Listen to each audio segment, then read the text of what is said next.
சிவகங்கை மாவட்டம் காரைக்குடி கழனிவாசலில் அமைந்துள்ள சங்கராபுரத்தை சேர்ந்த சுமார் 20க்கும் மேற்பட்ட குறுக்குச்சாலை மற்றும் மெயின் ரோடு சாலைகளுக்கு இன்று பூமி பூஜை போட்டு சட்டமன்ற உறுப்பினர் தொடங்கி வைத்தார்.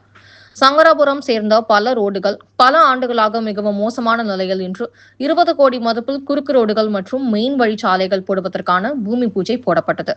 இதில் சட்டமன்ற உறுப்பினர் எஸ். மாங்குடி, காரைக்குடி மாநகராட்சி பொறுப்பு மேயர் குணசேகரன், முன்னாள் மாவட்ட கவுன்சிலர் ராதா பாலசுப்ரமணியம், முன்னாள் ஒன்றிய கவுன்சிலர் சொக்கு, காரைக்குடி மாநகராட்சி கமிஷனர், முன்னாள் ஊராட்சி மன்ற உறுப்பினர் கணபதி, திமுக நிர்வாகி கே. நகர் கணேசன், திமுகவில் பொறுப்புகள் இல்லாமலும் தங்கள் பகுதிக்கு தேவையான அடிப்படை உரிமைகள் கிடைக்க வேண்டும் என்று கருதும் உதயா போர்வெல் ரவி, முன்னாள் ஊராட்சி மன்ற தலைவர் எஸ். சுப்பையா காரையூர், காரைக்குடி மாநகராட்சி 1வது வார்டு மாமன்ற உறுப்பினர் கார்த்திக் மற்றும் காங்கிரஸ் நிர்வாகிகள், திமுக நிர்வாகிகள், சபரி நகர், மாருதி நகர், கே. நகர், TWD நலச்சங்கம் மற்றும் அப்பகுதியில் வாழும் பொதுமக்கள் இந்நிகழ்ச்சியில் கலந்து கொண்டனர்.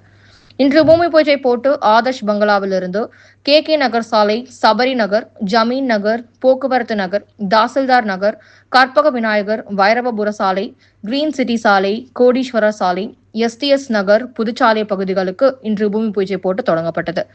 இதனால் அப்பகுதி மக்களுக்கு நீண்ட கனவான இருந்த சாலைகள் போடுவதறிந்து மிகவும் மகிழ்ச்சியில் உள்ளனர்.